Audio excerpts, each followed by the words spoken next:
recording and starting in 3. Oh, shit. I don't have my soundboard up. Hold on one second. How dare you? I know. You absolutely. Oh, your hair. Look at you. Yeah, my hair is purple. My wife did it. Nice. Yeah. Mine's getting long, and I kind of think I might just let it keep going. Oh, nothing wrong with that. Let's go for that. I'm indecisive. It'll be in the 90s this weekend, so I made to decide against it. Oh, hot weather always makes me want to cut my hair. Okay. Yeah. Let me kill that. We don't need that. Okay. All right. Now we're really ready. This is for real this time, and it starts in 3, 2, 1.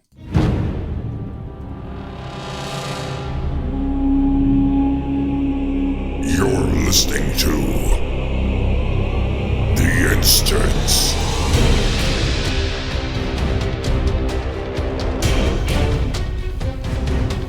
Hello, everyone, and welcome back to The Instance. This is The Instance episode 634. It's Friday, March 26, 2021.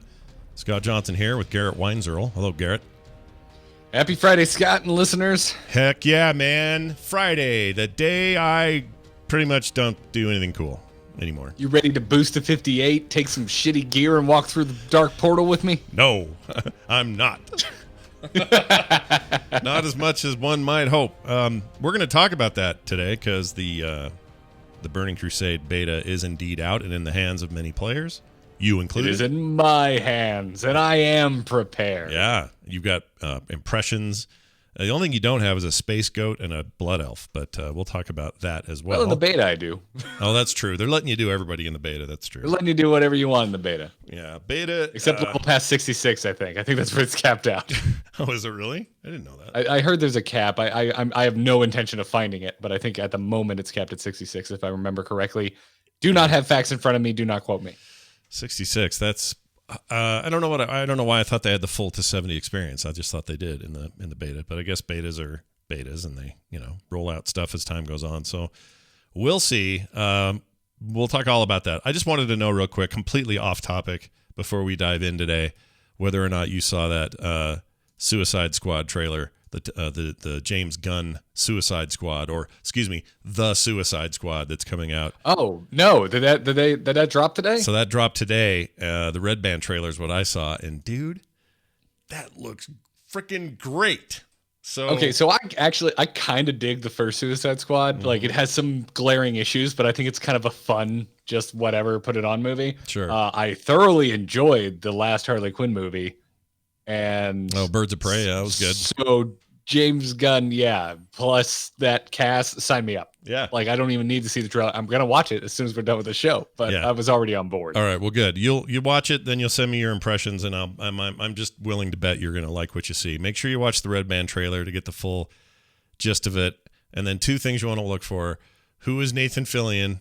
See if you can spot him, and who plays the shark. And when you find out, you'll laugh. So all this stuff is King Shark Nathan Fillion? Is that what you're? No, it's not. They're not. They're 2 different guys. King Shark is perfectly cast in the animated series. Yeah, he is. He's very good in the animated series. In this, he is played by a very famous person whose name I will not divulge just because it's more fun to find out for yourself.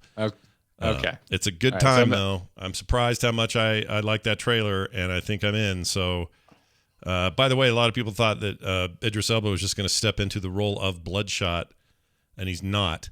He's playing a character called Bloodsport, which is a different character than, or not Bloodshot, Deadshot is what I meant to say. In other words, he's not just taking Will Smith's character over. He's somebody new, and that's he's interesting. Is he playing a similar character? Does the costume look like yet another Deadpool confusion character?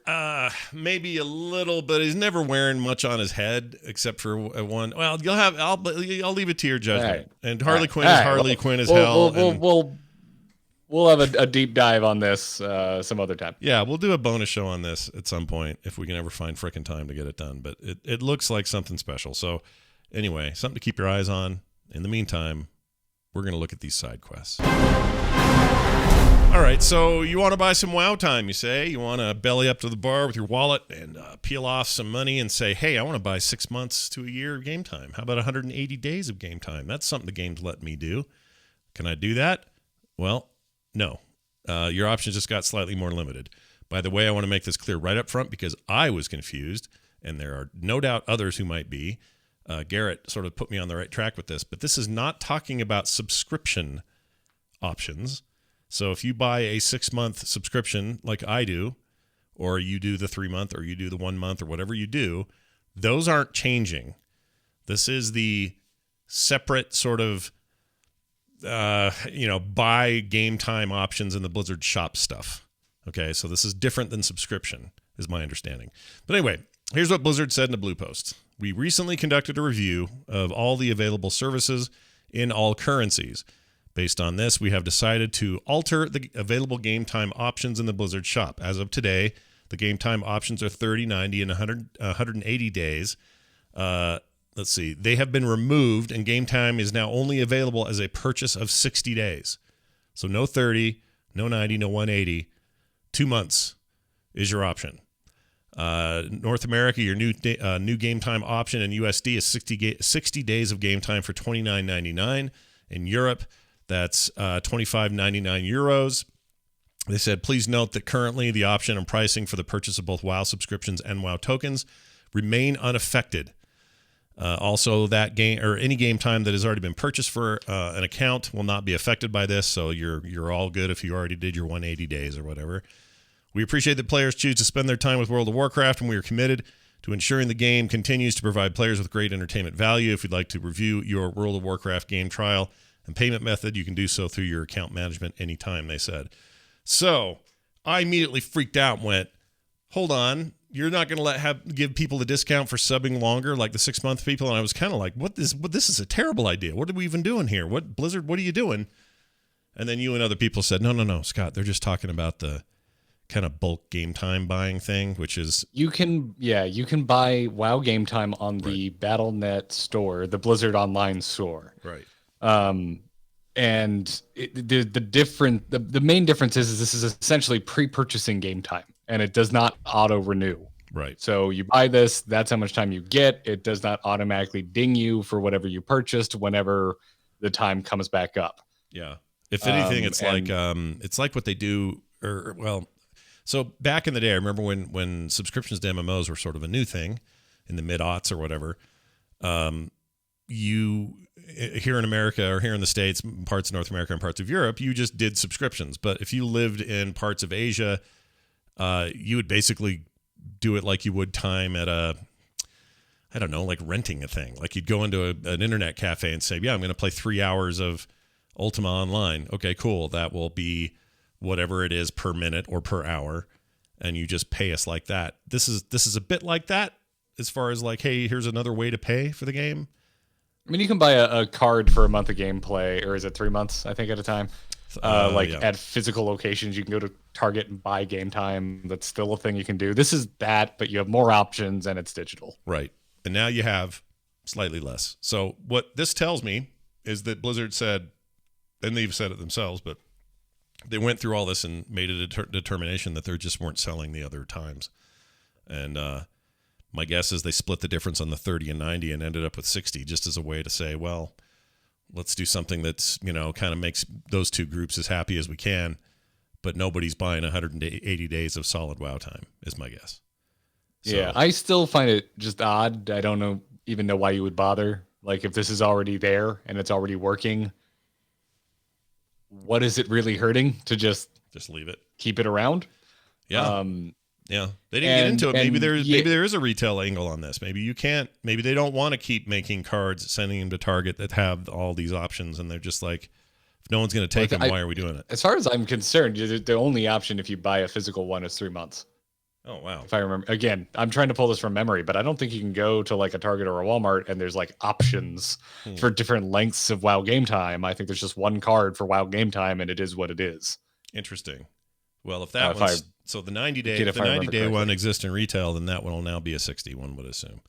And if people are buying their game time that way, great. I am actually with what I would normally look at and go, I think y'all are putting on tinfoil hats. I'm actually with the tinfoil hats this time around because a lot of folks are saying this sure just seems like you're trying to push people into subscription so that in hopes that they just keep it running in perpetuity.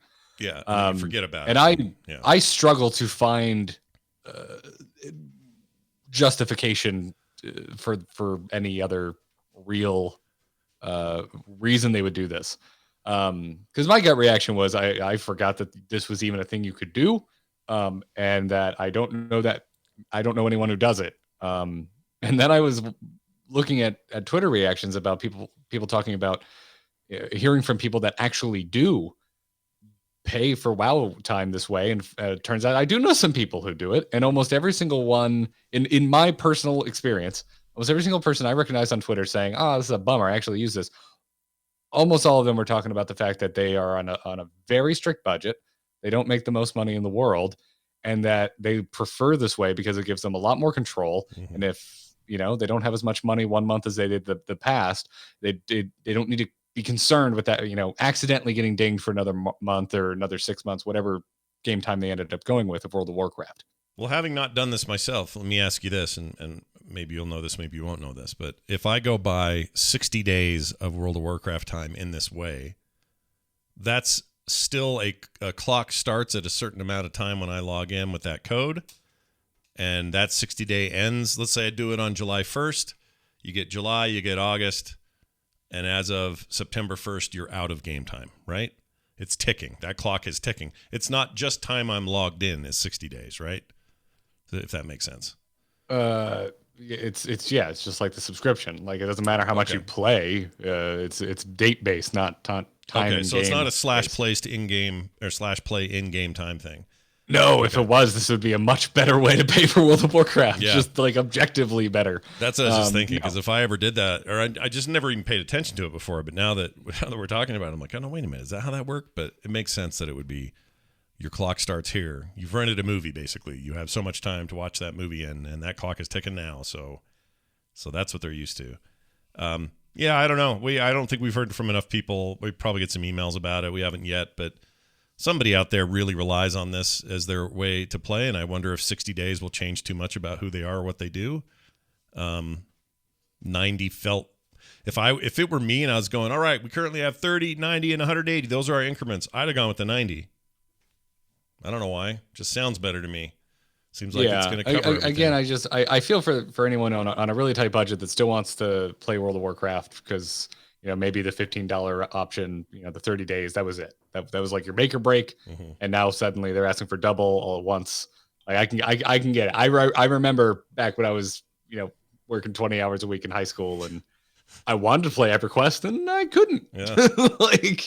It's expensive. I couldn't do it. Yeah. It was not in the cards. Sure. So it's like my gut goes, I really I can understand wanting to simplify.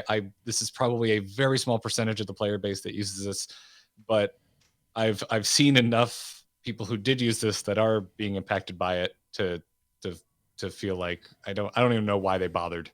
Like, why not have more options? It's more consumer friendly. Even if that many consumers aren't using it, it's probably important to the people that do. Mm-hmm. I wonder how much of this has to do with, paying for game time with gold, which has been in the game now since, was it Legion or before Legion? I don't remember. Something like that. We're like 5-6 years. WAD was when the WAD? tokens started, right? Okay, tokens and Because WAD. a lot of people forget you can also there's another thing you can do with the token, which is turn it into Battle.net balance. Right. You don't have to turn it directly into game time. That's true. That's true. So yeah, there's a lot of people that fund their one of my favorite listeners of some of the shows that I do. Drizzling Rose on Twitter. Drizzling Rose has a full Heroes of the Storm collection, has everything in that game that you can get. And she got it through just playing Heroes and gold conversion out of World of Warcraft. Wow. That's crazy. Yeah. I mean, Sarah is nuts. Some of that maybe some of this is being brought on by that. I don't know. I don't know how it would be. Like, when Blizzard introduced that, I remember thinking, oh, this is going to get weird. Like, people can buy all sorts of stuff with this. They're basically using WoW as their way to generate income. It's like cryptocurrency in a weird way. And yeah. Here we are now, I guess. But yeah, that's interesting. I have never super dabbled in that. I've yet to pay for a month of WoW with anything other than dollars on a credit card. And part of it is just like, I don't want to mess with it or deal with it. But I know there are other people that do things differently, and the lack of these new or these old times are going to screw people up. So I hope not too badly. I hope not too badly. Garrett, tell me about new RTS games, and I guess Blizzard's not making one, but somebody who knows Blizzard is. Blizzard Adjacent is making one. Blizzard Adjacent. Yeah. So anyone out there ready? You ready for maybe some new RTS games from the makers of StarCraft? What about the makers of Warcraft? Well, Frost Giant Studios has reached 9.7 million in funding this week. And if you do not remember, because we probably all got a little distracted by Dreamhaven, this is the studio that was founded by Tim Morton, former production director of StarCraft 2, and Tim Campbell, former lead campaign designer on Warcraft 3: The Frozen Throne. I think that's a bit of a good campaign. Yeah, in my opinion, it's very good. And since they have hired on a load of talent who have all worked at Blizzard at one time or another, so my question is, what would we want to see out of a studio like this with that long of like a Blizzard history tale? Well, they've got like a pedigree, right? Like these guys are, this may not be Morheim and Metzen and some of your higher ups at the time that were throwing the big ideas on the table or whatever, but these are like your rubber meets the road part of that crew, the ones that executed on all the best ideas and made the games. Can't really judge it till we see an actual game, but maybe they'll bring RTSs back to the forefront of my mind. I don't know. That's going to be a hard thing to do. I feel like MOBAs have screwed up RTSs permanently, and I don't mean that in necessarily a pejorative way. I just think it's the natural evolution of things. And going back to a lot of sort of micro and macro management of large armies and strategies based on volume and numbers, that seems like a thing people aren't in the mood for right now. And there are plenty of smaller indie efforts happening with RTSs left and right, and it's there are niches being filled, but it's hard to ignore quite literally the Frost Giant in the room when it's these guys with this pedigree. Because I would love to know what they're going to do, Will I play it? It does seem strange because, like, even as someone who still watches competitive StarCraft 2, like, RTSs really feel like when I'm not in it, when I'm not visiting, like, the subreddit or tweeting about it, like, it kind of feels like I'm the last person on Earth still watching RTSs. I know that's not true. Obviously, like, StarCraft 2, Brood War still have very lively competitive scenes. So does Warcraft 3. Despite the fact that you and I spent a lot of time talking about the trials and tribulations of Reforged, but all of your favorite Blizzard RTSs still have healthy competitive scenes. It's just that they're niche, and then they seem paled in comparison to MOBAs.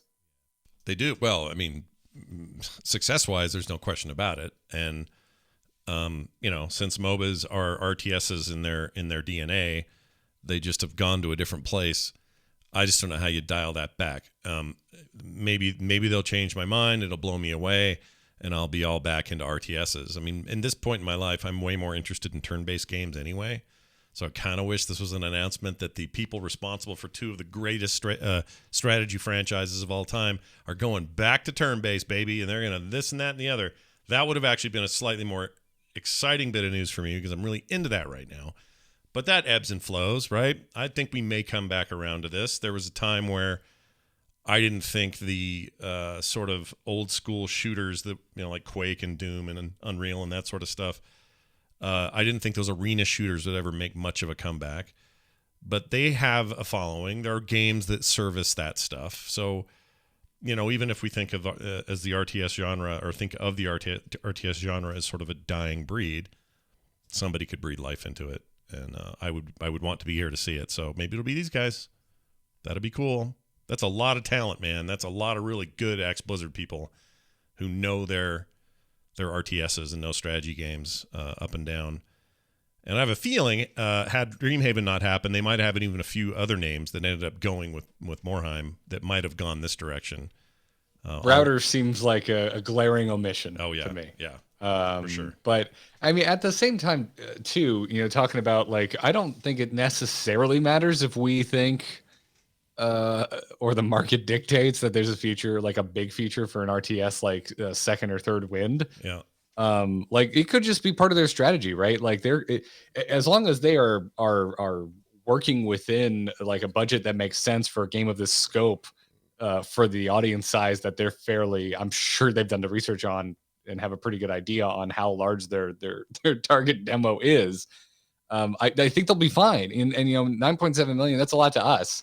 But that's relatively modest in game development. They're probably keeping all of this in check, and it's probably part of their I wouldn't be surprised if it's not part of their strategy. I mean, Second Dinner, the Hearthstone spinoff studio fronted by Ben Brode and a bunch of Team 5 developers, they got a $30 million investment from NetEase, and they're making a Marvel mobile game. So, yeah, like, that's 3 times what Frost Giant here has reached so far in funding to go and develop an RTS. And so and like you can still make a fantastic game on that budget. We know the budget for Valheim. I just keep wanting to draw analogies of that too, because it was made by like 5 people. I feel like that it's that quote from Iron Man. It's like Tony Stark built this in a cave with a box of scraps. Yeah. Like, no, that thing, holy crap, the story around that, like just the massive, even if you just count reviews on Steam, you don't even know what the true sales numbers are because not everybody reviews their games on Steam. You just look at those numbers.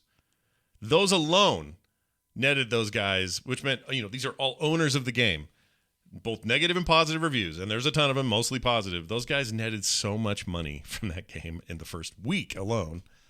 And they're, pushing 6 million players now. And just, like, it's crazy what that game has done in such a short amount of time. Yeah. Not everybody gets that chance. Not everybody pops like that. And I'm sad to say, in this particular case, the only thing really working against Frost Giant, or Dreamhaven for that matter, or any of these guys that are like, hey, used to be at Blizzard, now doing a really cool thing, those often are sad stories. They end up with bad endings. Not always, but a lot of times. And I can think of a number of them off my head, but the names of the games are eluding me. What was the game where it was supposed to be like big open world MMO, but with some shooting, and they always had the biggest. They had the biggest Firefall? booth. Firefall.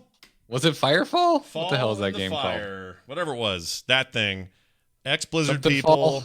Everyone was so excited about it. Completely tanked that thing. Hellgate London. Ex-Diablo people tanked it. A whole bunch of cool ideas don't always pan out. There's good examples too. I mean, they're not on the level of World of Warcraft, but like the first Guild Wars had a ton of ex-Diablo talent, and even some ex-WoW talent, even though it like came out before WoW or simultaneously. Yeah. But the development time on WoW was really long.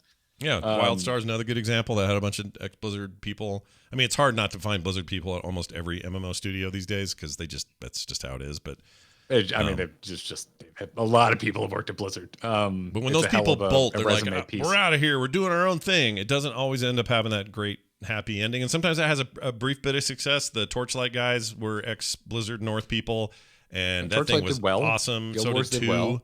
But then 3, I don't know. It's weird. And the IP's owned by weird people. Like the money's funny. So it's just not as easy or as simple as we all make it out to be. Dreamhaven's maybe different in that it's Morheim himself, and there's huge money behind it. That might make a difference, and tons of talent. Bonfire Games, same thing. That might finally, although those guys aren't showing shit. I don't know what they're doing. Like, I have no idea. Yeah, I didn't know that you could work on something for this long and not put out a product. Yeah, it's weird. I keep forgetting about them, and then they're mentioned. I'm like, oh, that's right. They haven't declared that they closed up shop yet. They're apparently still working on a game. Yeah, you hear all they ever post up. I don't mean that to be like a dig, but like, boy, it just feels like that they have just been sequestered away for a decade. Yeah, working on God knows what. It's very odd. Yeah, go ahead. I guess my point is really, I think it's a lot less likely that Frost Giant thinks that they're going to like make the world explode with RTS fever, and more that they are very much planning to be the big fish in a small pond. Gotcha. And I don't think there's anything wrong with that strategy. That's a really good point. Yep, I agree with that. It's a similar. Somebody's kind of jokingly probably saying War Chief in the chat room. Well, we haven't. We actually have a product announcement. If you guys heard the interview I did with Metzen on the feed just last when I put it up Tuesday. They basically made known what they're working on, and what they're working on is very ground level. It's like, hey, we're even building this for D&D 5th edition rules. We're making our own source book, our own world. a novel, all kinds of stuff around it. They're starting small, and in their case, in the tabletop space, and then working their way through it. I think that's the way to go. I don't think you ride the... Like, if we learned anything from the 38 Studios mess, it was don't try to go from zero to Blizzard in 30 days. Don't try to buy yourself into a position that took somebody else 20 years to establish. You've got to take it a little slower, or everything's going to explode underneath you, as it did with them. And I think a lot of learning has happened. There are a lot of lessons out there in development in general. And I really hope Frost Giant makes something cool, because I do want to see what that is. Like, we talk about how fond we are of everything from StarCraft to Warcraft, Warcraft 3, the best parts of those things. That's who these guys are. I mean, that's them. So you know, we could end up with something super, super rad. So I'm really 38 excited about Studios should have been run by an ex-Yankee. Yeah, that should have been my call. Oh man, that'll rile up some Boston fans, but it's okay. It's all right. We're in a safe space here, and Garrett can see that. What do we have to be mad about? You've been so much better than the Yankees for so long. Yeah, and keeping all of Kurt's weirdness out of this. Like, but aside from that, like that, there's a lot to learn from that 38 Studios mess, and that's why I like little studios. Like, a bunch of guys leave EA and they start Supergiant Games, and they make a small game called freaking Bastion, and it just takes the world by storm in the indie space, and nobody can quite believe how good it is. And then all their games just get better and better. And right now, they are riding as high as you can ride in this business on a freaking roguelike that's took Game of the Year BAFTA award last night, has won every other award you could win, broken sales records, unanimous critical acclaim. And they just are incrementally making a thing, and then making a better thing, and then making a better thing. I really respect that and like that. There's an ethic to it. And I think 38 Studios could have done that. They could have started out small. They even had an opportunity. They bought Kingdoms of Amalur and rewrote it so it was basically set in their world as a prequel to their MMO. But just start slower, make cooler stuff. Don't go straight for the throat. And in that case, they were just chasing Blizzard money and spent all their money trying to do it and had nothing to show for it. It was a real... Yeah, they weren't alone, though. I mean, so many MMOs. Other studios actually shipped MMOs, and they just didn't last long. No. I don't know. It's such a weird market, dude. I've been thinking a lot about this lately. It was a boom, for sure. And why some, like Final Fantasy 14, can do what they do and thrive despite all of that, and despite the fact that they came out and failed and then rewrote their entire thing and then came out and succeeded wildly. And they're easily Blizzard's biggest competition, like user-wise. How they managed to do that is just crazy. I love that stuff. Just love that stuff. So cool. I don't know, judging by how many of the Blizzard devs I follow on Twitter are posting Valheim screenshots, I think Valheim might be Blizzard's biggest issue, because it seems like Blizzard folk just want to play Valheim. Yeah, it seems like there might be a production or a productivity problem at Blizzard at the moment, because they're all playing it, and not only are they all playing it, some of them, Taron Gregory's playing solo, and he's doing stuff I didn't even know you could do in there. Like, he's got his buildings are gorgeous. Yeah, it's insane. Yeah. So how do they have time to make Blizzard games? Taron, can you come visit my server, please? I want a nice inn. I want a WoW inspired inn on my server. Yeah, it's pretty crazy. Anyway, We'll see how that all pans out. All right, time for the main quest today. You may have heard of a little thing called World of Warcraft The Burning Crusade Classic, and you may have heard that it was coming soon and that there would be a beta. Well, that happened. Beta opened. People are in it, including our very own Garrett Weinzierl, who is playing the game.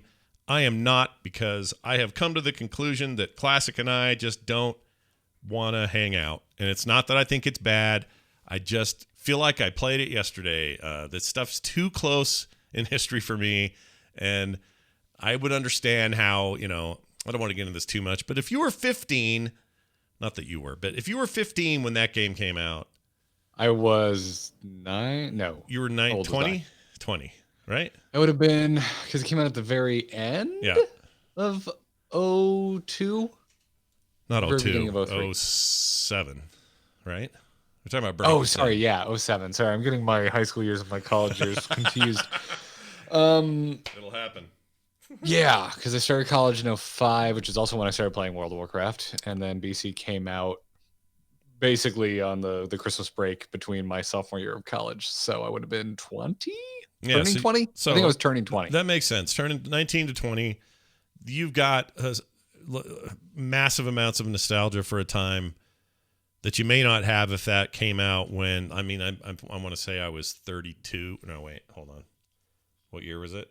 I started playing the Friends and Family beta in 03 of World of Warcraft. That would have made me 32, going on 33. Yeah, I was about to have my 20th birthday because it came out mid-January. So I literally had 3 kids already. I had Nick was like a year and a half old, but he's 20 now, so think of that. But I was already there, and so in a lot of ways, life was moving at the adult clip that it moves, and I don't see that time. I see it as incredibly informative, and like I loved everything about WoW when it launched and during the beta even, and the first few expansions. It was all, I have great feelings about all of it, but at the end of the day, I was already starting to podcast. I was already starting to I was well into what I'm doing now. And so I don't have it in a separate place in my brain or in my heart. And so for me to go back to Classic just feels funky. It just feels like it feels like somebody fired up an old PC and said, oh, this still has this old version on it. Check this out. That's cool. And it's one, and then in that way, but I'm not surrounded by all the nostalgic underpinnings that everybody else has. I think so. I think that's my deal, but I'm really glad that you're definitely not alone. I think there's plenty of people who played it and just are like, I'm good. I've been there, done that, seen it. I wasn't prepared, and now I am. Yeah, now you're prepared. 100% prepared, Illidan. No more prepared. Yeah, and I don't have a ton of nostalgia for vanilla World of Warcraft. I mean, it was a big thing, and I think of it as like, even though I got on board with Warcraft 3, that's where my Blizzard fandom really started. Not like what it was when I started playing WoW. And I definitely wouldn't be where I am today without World of Warcraft, even though I didn't start with World of Warcraft content. My feverish obsession definitely started with World of Warcraft. Yeah. And listening to this podcast as a listener back then. So vanilla, though I never hit max level during real vanilla when it was actually going on back when it originally released. I actually had a month of leveling still when BC launched before I walked through the dark portal. And so because of that, I enjoyed my time with Vanilla Classic. I haven't hit max over there. It's actually a remarkably similar experience to when I played vanilla the first time, because I'm real close, but I'm not there. But I had a really good time with it, and it wasn't really because of nostalgia, because I don't really have a lot of nostalgia for vanilla. It was my nostalgia for vanilla is like being a moron and not knowing what I was doing and leveling extremely inefficiently, and that was not the case at all when I returned for Classic. Sure. But I was having fun. Just this, I'm a weirdo. I like the way old Hunter controls. I like having minimum range and having to learn how to stutter step. And I remember, I was doing the stream Classic and Coffee. I was streaming Vanilla Classic, and the day I installed the swing timer, I'm like, oh, Hunter just got so much better. This is great. I kind of like, there's a jank to old WoW that I like. And I'm the king of car analogies, but it really reminds me of new cars with automatic transmissions. They're fine, but I kind of like stick. I like that experience. Yeah. Yep. I like having more to do to get the same result. I agree. Mechanics. And there's a little bit of that going on with that for me. But now we get to Burning Crusade Classic, where this is where World of Warcraft kicked into overdrive for me. Because this is the first time in World of Warcraft's history where I was max level in a reasonable amount of time with the actual live game. This is where I started raiding for the first time. This is where I started seriously PvPing for the first time. This is where I started learning the names of my guild mates. I had a schedule for raid nights. The whole nine. Yeah, TBC holds some special stuff for you, for sure. Right? Yeah. So this is both. It still has a good helping of that old WoW jank that I kind of like. Plus, now I have nostalgia. So I'm pretty excited for Burning Crusade Classic. Mine, when they eventually get there, will definitely be Wrath of the Lich King. That is maximum nostalgia for me. Yeah, for sure. I was raiding 4 nights a week. Arthas is my favorite video game villain of all time. It was the biggest time for me as well. If I'm to quantify all of it, Wrath is where I got the most hardcore about the game. And that's probably true for a lot of people. And who knows what that means for a potential classic version of that. Like I still have questions about when classic ends because I don't know when eventually everything's classic. So in some weird future, people are playing classic Warlords of Draenor, and that's just a weird concept in my head. Yeah, I don't know if it keeps going that far. To me, my opinion and my gut feeling is that nostalgia for World of Warcraft ends at Wrath of the Lich King. Cataclysm is where, I mean, essentially for me, it ends at the peak subscriber count for World of Warcraft. That was Wrath of the Lich King. Yeah. That's where WoW hit its absolute peak of the most subscribers it ever had. Yep. And it's been, downhill, but not in a way that I want to come across as doomsaying by any means. No, I think Legion's the best WoW expansion, and Shadowlands can be. Currently, its patch rollout is slow, but yeah. Feels like if they stopped at Wrath with the classic run, I could see that. I could see them saying, yes, this is what we consider to be the classic era of World of Warcraft. But then I realized, well, that's because most of us will see it that way, because that's when most of us would call it that way, like you just did. I would too. But at some point, is there another generation of people who went on and thought that Mists of Pandaria was their classic? Probably. Like, I don't know. It's a fun and interesting experiment in time and games. And to see where they take this will be fascinating. But you've been in there, you've been playing it. Did you have the same sort of giddy feelings when you saw the portal and went through and Hellfire Peninsula is popping off like nobody's business? Like, tell us your experience. Not as much because it's beta, and so I logged in, made a level 58 Blood Elf Hunter, and then I get in and I just have to spend 20 minutes figuring out oh crap, I need to set up my bar, I need to turn on auto loot, I need to bind open all bags with B because that was the thing you had to do back in the day. Do I have arrows? What am I leveling? Mm-hmm. I don't really remember how to build a Beast Mastery Hunter. I don't want to go Beast Mastery. So it's that. No, it was a lot of crap. I gotta do quite a bit of maintenance before I even start piloting this tune. But then I was off to the races. Went through the Dark Portal. I streamed it. If you want to go over to twitch.tv/amoodtv, the VOD is up there. It's a good 3 hours of me hanging out with chat. With my first impressions of the Burning Crusade Classic Beta. And I had a good time. There were a lot of other people running around. I ended up partying up with another rando paladin for a little bit, and we were clearing out Zethgor together, a little fell orc hovel in the corner of Hellfire Peninsula. I legitimately died to a Fell Reaver. Oh wow. So did you hear it coming? Did you hear it going 100% or whatever? And yeah. Get the hell it snuck up on me. I feigned death. It killed my pet, and then it went, I don't care that you feigned death, and came over and stepped on my face.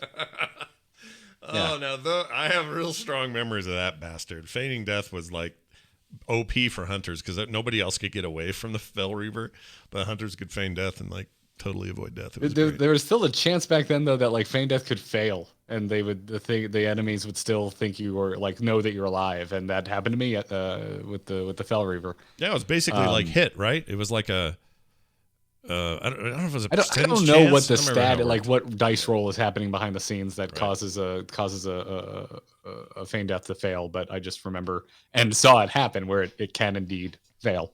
When did the game drop hit? That was a giant controversy. To this day, I think of all the stuff that changed in WoW, still one of the biggest rumblings we ever got in the community was they're taking hit out of the game. Are you freaking kidding me? No more hit armor, no more hit stats. You can't miss. Looks like it was removed in 6.0. Really? What was 6.0? Was that Draenor? That can't be. Is that right? Feels way earlier. I thought it was Wrath. I'm quickly Googling because I definitely do not remember this. I thought it was either Wrath or possibly 6.0 was the pre-patch for Warlords of Draenor. Really? That's crazy. It feels way older than that. But yeah, there was wailing and gnashing of teeth that week. People were pissed. Wow. Yeah. And a lot of people were like, "Wait, what even is hit?" And I remember thinking, this is what divides my D&D friends from my non-D&D friends. People who understand what hit is and people who don't. You kind of it all made sense then, but yeah. Anyway, I'm looking at some videos, some some BFA here. That's right. Oh my God. Sindoran in the chat room is reminding me that we used to reforge for hit in Mists of Pandaria. Oh yeah, reforging. Oh man. Yep, we had that, That was- add-on. There was a really good add-on that is worthless now because there's no. Well, I guess reforging as a whole went away, but I can't remember the name of the add-on. But I loved it. Oh yeah, it was just so arbitrary because there was a right answer. Yeah, that's the problem. That's why I think it didn't last. It was just like, ooh, look at all this new stuff to play around in. No, it's still min-maxing, and you're still going for a specific number, so it's kind of useless. I'm kind of glad they got rid of it, but whatever. All right. What else about this thing? Do you think... how do we feel about... Okay, so you can beta test the Space Goats and Blood Elves, but it's limited in release. You're going to have to pay for a boosted character or start from zero with those two. And I'm not 100% sure why that matters so much. Like, why they care that you can't start one? Like, why would it be that big a deal? But yeah, whatever. I mean, boosts are a really controversial subject for a subsection of the classic community. I'm really happy that I am pro boost, FYI, in case anyone's wondering where I stand. And so I'm also like, just through purity. Like, I've been through this before. You're never going to be able to 100% recapture pure OG Burning Crusade. I mean, they weren't able to do it with vanilla. And if nothing else, we just know too much now, right? Yeah. But I'm of the mind that, like, I want any of my friends who are even morbidly curious in going and playing BC Classic to just be able to go in and get right into playing Burning Crusade and not have to do the slog of 1 to 58 through vanilla content. Especially if you want to be like a paladin blood elf. Good luck, dude, because that is a gnarly bit of leveling. If memory serves, level protection. Yeah. Level protection. I guess do not do ret. Yeah, you do that, and you're gonna hate yourself and hate everyone around you. So don't do that. Yeah, and so I'm being pro boost. I'm also just like, just let us boost the damn space goats and pretty elves. Let's just do it. Yeah. Like, why do we bother? It's Burning Crusade. I want to go through that gate and see tons of blood elves and Draenei coming with me, which I guess we'll be able to level them up, and they're in the like a pre-patch in regular classic, right? Which is already a big change. That wasn't something that we were able to do back in the lead up to original BC. But again, I think that's smart. Yeah, one of my favorite memories of TBC, by the way, was flying from a flight point to another, and you could play Peggle while you did it. Do you remember that? Peggle was in there. Oh, I remember you talking about it on the instance. Yeah, and I remember being in some class. I was in college, going, why the shit would I install Peggle on my World of Warcraft? It was weird. It was a full add-on that was basically full-blown Peggle. They also had full-blown Bejeweled and like those kinds of games.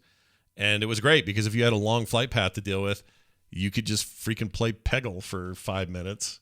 And it was great. That's when I would get up. See, when I was on a flight path, that's when I would get up and go steal my roommate's off-brand Dr. Pepper from Walmart. Oh, Dr. Thunder over there, I think. It is Dr. Yeah. Dr. Thunder is one of the best generic sodas. It tastes just like Dr. Pepper. Yeah, it's actually a really good ripoff, and the name's badass. So I'm giving it to you. Most of them are lazy. It's like, we're Shasta, so get Dr. Shasta. It's like, come on, man. Get creative. Dr. Thunder! Sounds like a freaking wrestling name. It's great. I love it. Anyway. Side note. And Daryl in the chat room says, and then a couple of expansions later, Bejeweled became a world quest. Oh, that's true. It did. And it wasn't as good. It wasn't as fun. And they stopped letting that happen. I don't remember what happened. I don't know if that was because it was right around the time EA acquired Pop Games or whatever the hell they were called. And I don't know if that was around the time that those guys would have said, please stop putting Peggle in your game. And so Blizzard had to crack down on it. But I remember at some point you just couldn't get those mods anymore. They just stopped being available, and it was kind of a bummer. Yeah, speaking of Dr. Pepper, original Super Mario Brothers, then I'll be interested. I'm drinking right now a Dr. Pepper Cherry Zero Sugar, and I have to say, I'm not a big fan of the Diet Dr. Pepper formula, the flavor, but the Zero Sugars, these are good. They taste like real Dr. Pepper. They're fantastic. I'm going to put that right over here now. All right. Well, TBC. Are we trying to get sponsored? I mean, I like Dr. Pepper. Dude, if Dr. Pepper came along, sure. I'll give them exclusivity. They can just sponsor this show, retire Garrett and I, and we're done. That's the end of it. No more worries. But they would be getting no additional brand recognition from that. It's like, exchange. hey, you guys want to come sponsor a 15-year-old WoW podcast that, is as old as the game is? And, I'm sure it's the hot new thing. Come on, PepsiCo, whoever owns you now. Maybe Coke owns them. I don't know. No, you said we would retire, and I'm like, what? That would be a bad deal for them if we retired immediately upon after. That's a good point. Okay, give us 5 years of ridiculous overpayment, then we'll retire. How about that? Anyway. Anyways, else, BC still. It still feels like BC.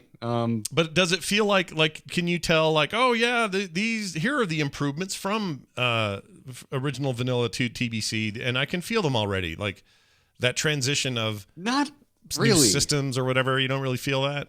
No, because here's the thing too. So if you go on beta right now and you want to jump straight to getting through the dark portal, you make a level 58 pre-made character. Mm-hmm. And I'm assuming this is going to be pretty damn close to what it's like if you boost, because they give you a crappy mount. You don't get an epic mount. You get a 60% run speed mount, not a 100%. That's true. You get a care package full of level 58 gear, and it is terrible level 58 gear. Yeah. It is like if you were level 58 leveling through vanilla and you're like, all right, I'm done. Time to go through the dark portal with my crappy quest greens from level 58 vanilla World of Warcraft. I did that. It was bad. I died a lot. It was terrible. Bad idea. I think I got 3 or 4 quest screens during my stream, and they were not quite a doubling of the stats, but more than a 50% increase of stats. Yeah. You're bringing back some memories here. I died from a quill boar the minute I walked through that damn thing. I feel like Hellboar. Yeah, or Hellboar. What do I call him? Quill boar. There's no quill boar running around Hellfire Peninsula. The ones that give you the where you were running around, Scott. Well, eventually they give you like a poop quest. You got to go around and pick up all their poop, and it's those boars, and they murdered me. And I'll tell you what, even when I was doing alt leveling in whatever they call them now, just so you can go do alts in old stuff. What's it called? The freaking time girl, the freaking dragon time lady. Time walking. Not time walking. What's it called? Where you do your not Threads of Fate. That's the new thing. Where I take my old character and I'm like, I want to go play through Wrath content, or I want to play through Pandaria, Chromie. Right. What's it called? Oh, well, it's called Time Walking Campaigns. Oh, Time Walking Campaigns. You're right. It is Time Walking. All right. You were right the first time. Anyway, the point is, even in there. Okay. I didn't know you were looking for the name Chromie, but okay. Yeah. Yeah. So even in there, when I went to do I can't remember what it was. I guess I was choosing. I was leveling the druid, and I went to Burning Crusade zone. I went to Hellfire, and even then, with like all the modern conveniences of the game, it was still hard in there. They were still kicking my ass. Like for the first, 2-3 levels in that place. And then things kind of evened out, but that was annoying. Like Hellfire still sucks. I mean, in a kind of a good way, Hellfire should be scary and hard. Is the way I see it. I agree. Like I think it recaptures that really well, especially if you're going in at 58. I'm sure if you go in at 60 and you have decent gear, it's going to be whatever. Yeah. It felt really authentic to me. But because a lot of the improvements are, they are relatively subtle. Sure. And some of them are like really specific, like the Paladin faction specific seal thing. You're only going to notice that if you're only going to notice it if you're an Alliance Paladin, because the Horde Paladin seal was so much better than the Alliance one. That's why they're saying F it. Both factions get both seals. So you'll notice that. Right. But like everything else, like they're changing, like you can have more than X, the specific number of people on an arena roster. Like we're not even going to get to that point in the Burning Crusade beta, at least not right now. Wait, what character did you roll? What'd you roll? I forgot to ask. I did a hunter. Okay. It's easy to forget, but my main until halfway through Wrath of the Lich King was a hunter from vanilla. Okay. Yeah, nothing wrong with that. Then I got into tanking. Yeah, nothing wrong with that at all. It sounds like he changed. Well, that's about the time the hunter changed pretty drastically, right? Because the hunter moved to energy instead of mana and no more That arrows in was your bags. Kata, I believe. Was that Kata? Or End that of was Wrath Kata. or something? I don't remember, but you didn't have to buy any. Oh, yeah, that's true. It had to have been that because in, at the end of Wrath of the Lich King, you were using frozen thrown arrows or some bullshit. some kind of frozen themed high damage arrows that you would buy from vendors. And Focus came in at 4.0. Okay, Which was the that makes pre-patch sense. for Cataclysm. So there we go. I'm not complaining because I prefer hunters with focus. I think the mana time. Yeah, I like modern hunters well enough. I haven't had a max one for a while, but I still mess around with my old main from time to time. It feels very, very true to my experience back when BC originally came out. And also, I wanted to do a pet class because it's the beta. I just want to get in here and have a good time and actually be able to kill things. So I need a pet. Yeah. Well, these days, I mean, like you say, you're tanking all the time in Modern WoW. I spent a lot of time with my druid. Someone's saying we need more class representation on this podcast. I mean, people have always said that, so whatever. But this is the expansion. I'm a warrior now, everybody. Yeah, I was going to say. And this expansion, I've only recently turned back to the hunter anyway. I spent all of the early stuff with the mage for a little bit, the druid for a ton, demon hunter for a whole bunch of it. So yeah, I'm all about, switching things up. But sometimes you just go back to what you love, and that's where I'm at right now with the hunter. Anyway, more on that as we know it. It's a pretty cool deal. That's coming out, and the beta is underway. So if you're playing, let us know your thoughts and feelings. Send your emails to theinstance@gmail.com and tell us how you're enjoying it. And now this. That music means we're going to ask Garrett about a very cool thing that happened. Is it story time with Garrett? This is so rad because I didn't see this coming. You sent it to me, and I was like, dude, that is so freaking cool. So basically, the bottom line is the Angry Chicken got an achievement in in Hearthstone. But there's more to that story. So anyway, tell us about it and why it's so cool, because it's pretty cool. Yeah. So a lot of you probably know I do a Hearthstone podcast called The Angry Chicken. Long story short, when listeners write into the show, they usually address it to a synonym for the Angry Chicken. So they'll say something like dear, whatever the Latin name for chickens is. I can never recall it from memory, but one of the most popular ones, and I think the first one I remember ever getting, was someone wrote in and said, "Dear irate poultry," and then went on with their email. Pretty good, and it just became a running gag. It just became a running gag for the entire and continuing life of the Angry Chicken. Yeah. And Hearthstone had a huge patch just yesterday. Yeah. 20.0 came. It's the pre-patch for the Forged in the Barrens expansion, which comes out next week. And it brought with it a whole new format of Hearthstone, which is Classic Hearthstone. You can go play Classic Hearthstone, and the only cards you're allowed to use are the cards that were part of the launch set of Hearthstone in 2014. Oh, wow. And they went and reverted all of the nerfs to any cards that were changed from that set. And so with that came a whole slew of new achievements for Classic mode, one of which is called the Irate Poultry. And it's you have to kill your opponent with an enraged angry chicken to get this achievement. I think that is very cool. That is right up there when I got a stupid trinket named after me in World of Warcraft. That is a very rad thing, and you guys deserve it. So congratulations. Yeah. Are you aware that Joss also has already for a long time had one of her quotes as a Ragnaros emote in Hearthstone? No. So you can turn yourself into Ragnaros. I think it's by playing Major Domo. Okay. I'm typing this in real quick because it's been a long time since I've done this.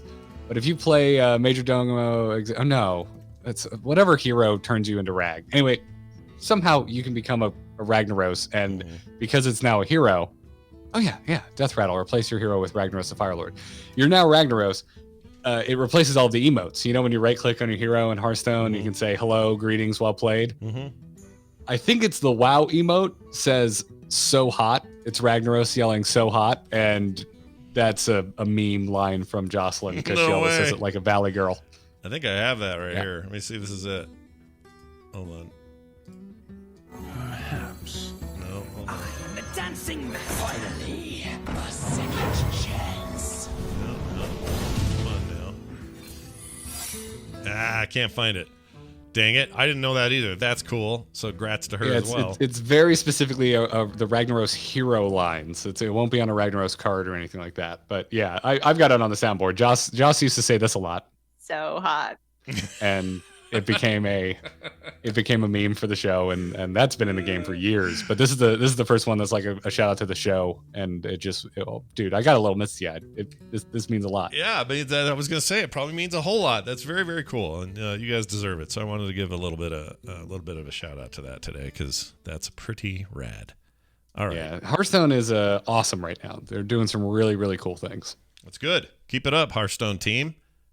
You heard this guy the other day. Mr. Johnson, I have questions. Had a long chat with Chris. If you missed that episode, go check it out. It'll tell you all about what he's doing in their next War Chief project. It's hitting a Kickstarter soon, and it looks awesome. And we had a really good discussion about it. So go listen to that. But we're going to do emails real quick. And we got one here sent to theinstance@gmail.com from Jimmy Stewart. I don't think the famed actor from the 50s and 60s, okay? I don't think it's that guy. He's dead. Anyway, hello, Scott and Garrett. I recently listened to your... Maybe not. I recently listened to your episode 633 where you got a question from Mr. Wolfarth speaking to leveling being pointless. Embarrassingly, I have 6+ 60s of various classes and agree to the extent that the 50 to 60 level range rewards practically nothing. There are no skills that are new, and the classes I put through there thus far have gained upgrades to existing skills that do not instill any feeling of power or increase. And I agree. I actually kind of agree with that. All 60 means is that you can now gear for your class. Theoretically, it would have been ridiculous to implement a system like this. You could have gated all the gear you could have gated all gear by certain levels of renown like they do today as far as eye-level world quest rewards. Anyway, just wanted to back Mr. Wolfarth on the fact that he isn't alone to this extent. Best regards, Jimmy Stewart. Well, Jimmy Stewart. Yeah, like okay, so my singular take on the Shadowlands 10 level gain through the Shadowlands, your initial time in there, is purely for flavor and story. That's what it's designed to be. It's a bit of I don't like this term because people usually mean it in a derogatory way, but it's kind of a Disneyland trip, okay? So I don't think that's necessarily bad because I really enjoyed that ride, that theme park ride that I took that was the Shadowlands story 10-level progress. I really enjoyed it. But there was nothing about it I would call hard or all that challenging. In a weird way, it was like one big, slightly disconnected scenario, that we used to run in older expansions. And some people are going to hear me say that and go, yeah, and they'll think of that negatively. Others will say, I really enjoyed it and think of it positively. I happen to think of it positively, and I just wish I was having more fun after the fact, where all the mechanics and challenge actually do lie. But I think Blizzard's done making the leveling process the game. It's not the game anymore, and it hasn't been for some time. The template is now that you got to get those 10 levels, or in the case of Cataclysm, it was 5. And the way you're going to get them is you're going to come here and have a great time on a roller coaster, and we're going to tell you a story and have some cool voiceover and some nice in-game cinematics, and you're going to feel like there's some progression because your gear's going up and levels are increasing, but it's all just a bit of a mirage mechanically. And again, I think that's just where the game is. Like, I don't know what else there is to say about it. That's just the game. So if you come to it like in vanilla, you came to it and went, the entirety of this game is me going from 1 to 60, and anything after that is gravy. That's what RPGs are. You hit max level, now you do the gravy. That stopped being the case, I think, maybe even after TBC, although a lot of that carries through all the way to Lich King. But Blizzard pretty quickly... It stopped at vanilla. It was such a major portion of vanilla, and then everything else was get to end game so I can start playing the game. Yeah. I mean, that rush has always been there. You're totally right. It's just that, like, the game was 1 to 60. Now the game is it's not the 1 to whatever anymore. That isn't the game. The game is this other stuff. And I think that's where Blizzard both maybe has done the best of anyone out there in terms of figuring out what to do after you hit whatever your max level is in this late of the game. But also it's showing its wear, man. Like it's starting to wear out as a template. And I don't know what that means. I don't for the see future, anything wrong with it. It's another system of like achievement. Like it's something you need to achieve before you can move on to another phase of the game. And you have to do it for every character. Right. I would also hazard a guess, I don't know this for a fact, but that it's a kind of a baked in core backbone part of the way this game is coded. Yeah, I agree. and I agree. And I bet removing it would be very difficult, bordering on impossible. Yeah. So they are limited. there's They're that limited as by well. some of that stuff. It's not like tomorrow they're going to come out with, their plan for the next expansion is never going to be, we've uprooted everything and now it's a full 360-degree change and everything plays different. Like they're never going to do that for lots of reasons, but that's one of them. No one has been able to tell me why the other thing they want instead of leveling is inherently better than leveling, because if they got rid of it, they would still make you go through a narrative and zones and questing. So why would it matter if it's not levels anymore, but it's like Locked Behind Renown? Right. It's still a gate. So what I don't understand is why leveling gets so targeted in these conversations. I don't know. I enjoyed my time in leveling in that game a lot in this expansion. I mean, Yeah. And if I'm honest, it's every they've expansion. they've done so much. They've done so much to make it negligible. Right. And that's the from stuff I've boosts enjoyed that to- most in all the expansions. Like every expansion, my favorite time is that time. I have a different kind of favorite time in Endgame, like when I was raiding all the time in Wrath, and raided here and raided ever since really Wrath. But Wrath was the first expansion where I really went crazy with it, and to me that was just like a separate experience, though, almost a separate game.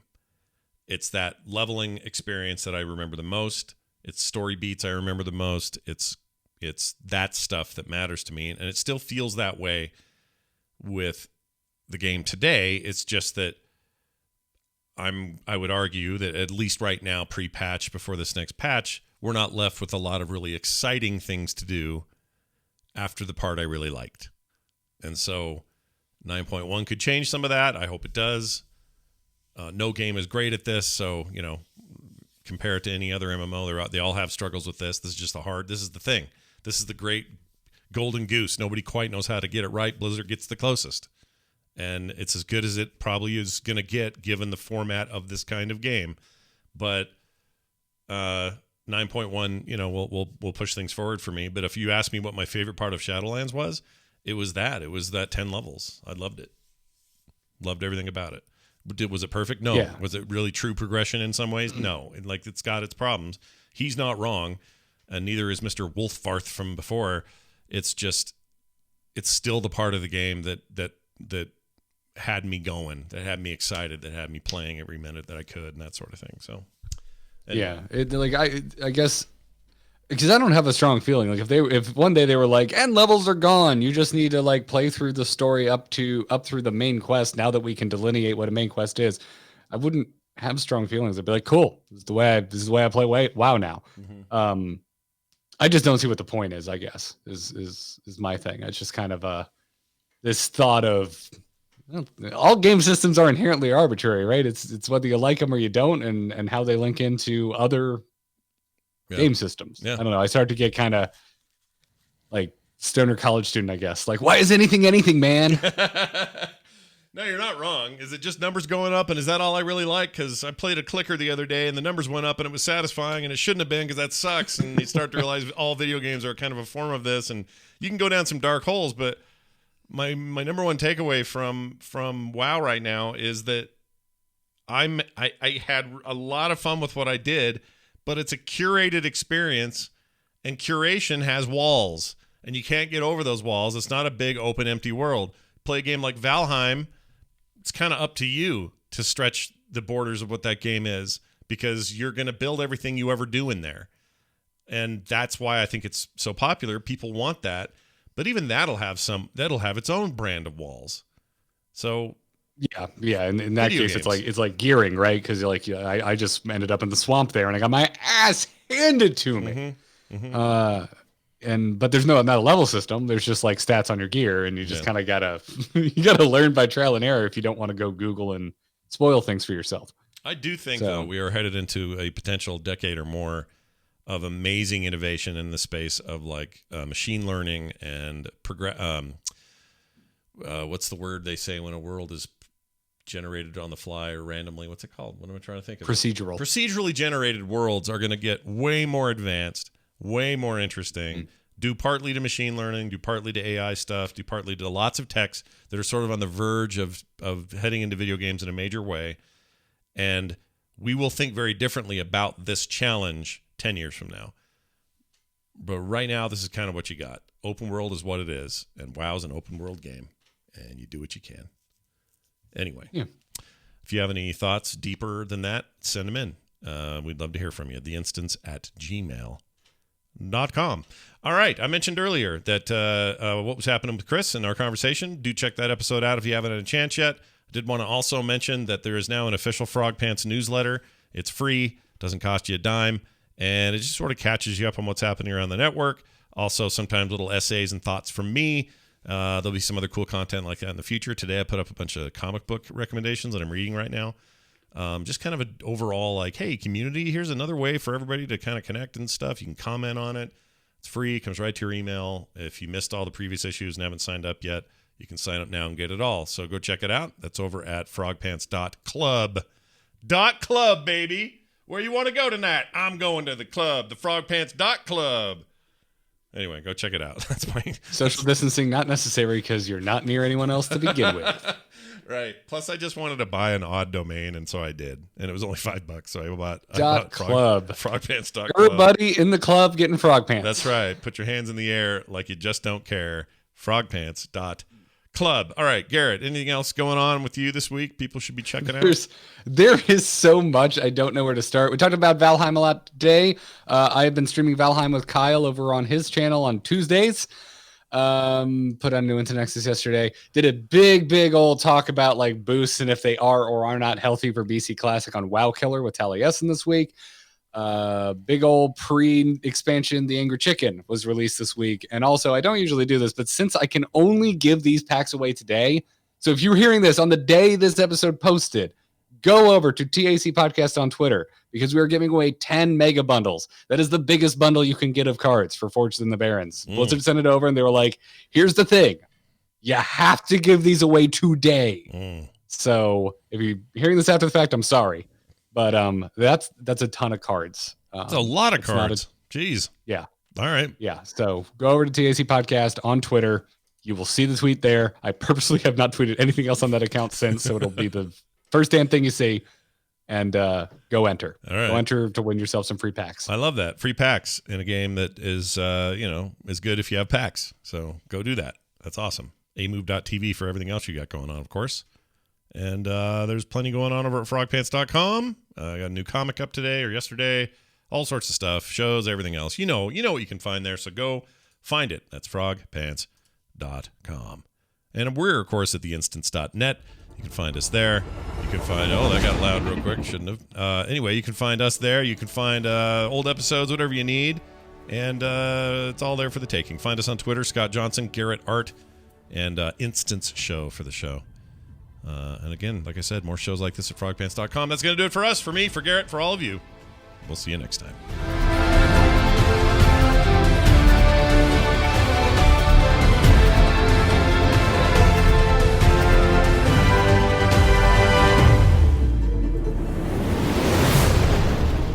This show is part of the Frog Pants Network. Yes. Get more at frogpants.com.